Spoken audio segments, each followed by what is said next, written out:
Hello, ladies and gentlemen. Welcome back to the channel. Happy Wednesday, everybody, and Happy New Year. I hope your day and your new year are off to a fantastic start. Got a new day and a new year, which of course means a new NBA player prop video to share with you guys. But first, as always, people, please make sure to go ahead and hit the subscribe button, hit that like button, and drop a comment down below. It helps the channel grow, and it really does mean a ton to us. With a new day and a new year comes some new opportunities to go ahead and make some money. I've got 5 NBA single bets to go and share with you guys in today's NBA slate. Now, I know you guys are probably expecting for a ladder challenge. We're going to start the January New Year 2025 ladder challenge tomorrow's video. Why, might you say? Well, I forgot we were doing the ladder challenge January 1st, and so I had my single bets prepared. I didn't want to delete all those things.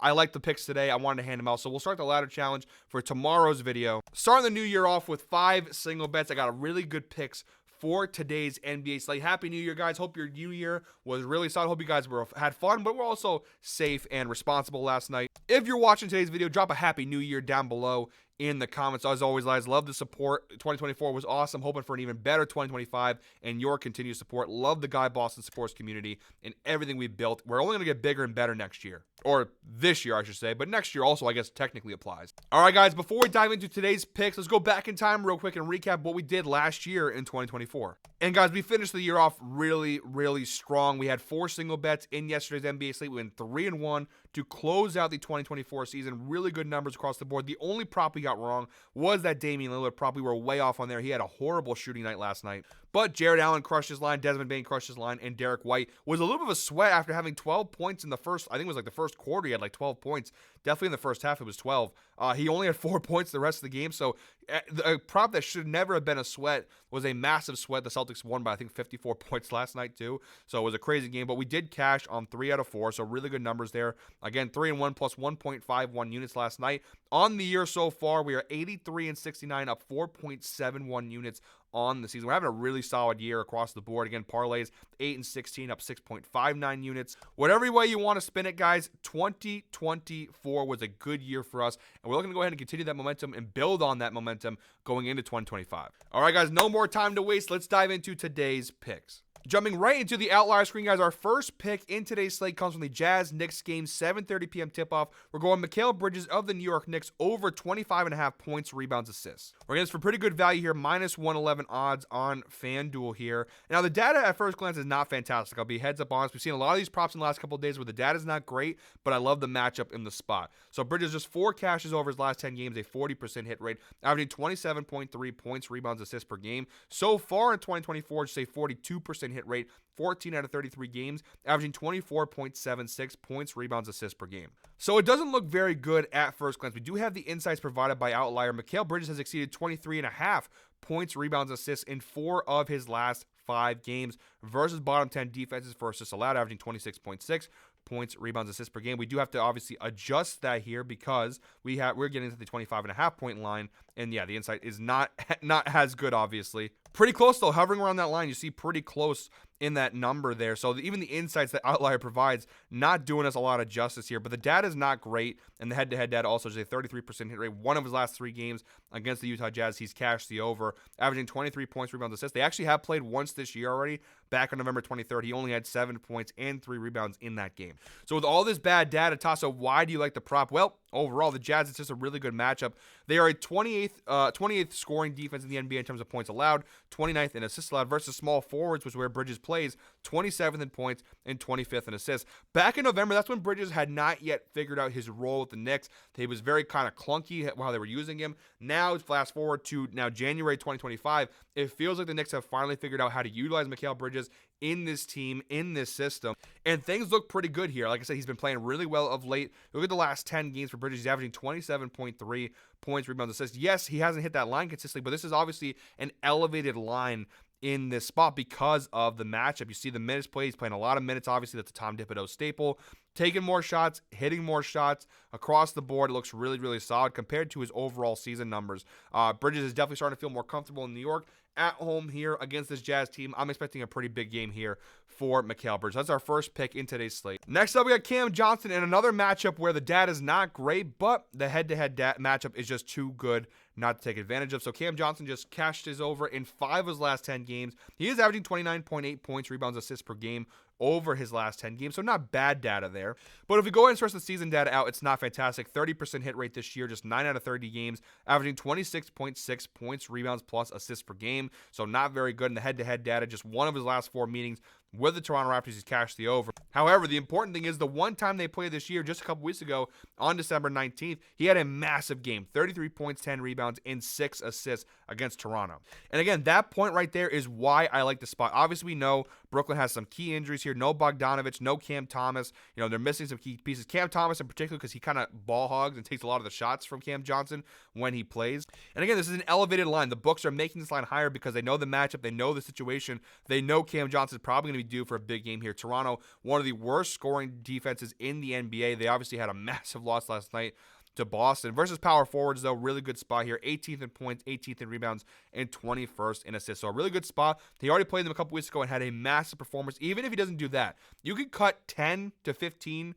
points, rebounds, assists off that line. He still cashes the over. So I'm expecting another big game from Cam Johnson here. Toronto off the second night of a back-to-back, and considering how bad they were last night, I'm expecting Cam Johnson to have another big performance here against the Raptors. Especially he's been in trade stuff, so obviously Brooklyn, they want to move him for a couple first-round picks. They're going to want to go ahead and present him and have him play more of these big games so they can up his trade value as well. So that is a factor also. So I like the spot here for Cam Johnson on the over. 30.5 points, rebounds, assists, which we're getting for -115 on DraftKings.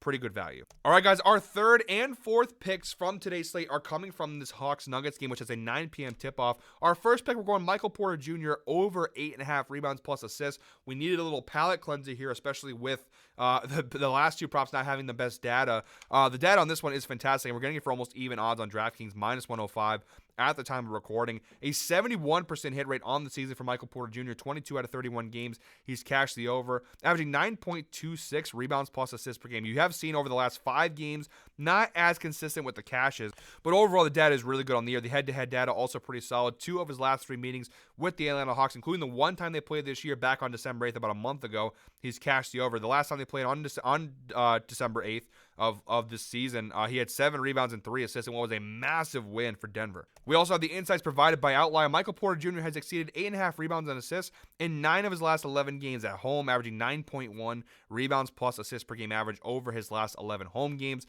And the cherry on top versus small forwards this year, Atlanta 17th in rebounds allowed, 21st in assists allowed. So across the board, really good numbers, really good prop for almost even odds too. Got to go ahead and take a chance on that one. And our second prop for this game, our fourth prop overall, I'm going with Jokic here over 43.5 points plus rebounds. We're getting this one for -120 on FanDuel, so pretty good value there. Again, another one of these props where the data is not fantastic, but the line is obviously elevated due to the matchup. He's had a big couple of games here, you see, versus Detroit and versus Utah. He had some massive performances. So far in 2024, just a 43% hit rate on this over. He's averaging right about that line, 43.82 points plus rebounds per game. And when he misses, he just barely misses. If you're looking for a parlay pick, chopping off a couple points plus rebounds here and putting this as an alternate line would not be a bad play. 39.5. Look at the data there at 39.5. It is -245, of course. But if we go ahead and look at the numbers this year without Aaron Gordon, who obviously is out tonight, the numbers look a lot better. He's played 11 games so far this year without Aaron Gordon. A 55% hit rate on this over when Gordon does not play, averaging 47.45 points plus rebounds per game this year without Gordon. So pretty good numbers there, obviously. And the head-to-head data, like Michael Porter Jr., the last time he played Atlanta, he had a really good game. Obviously, that was a big 30-point win.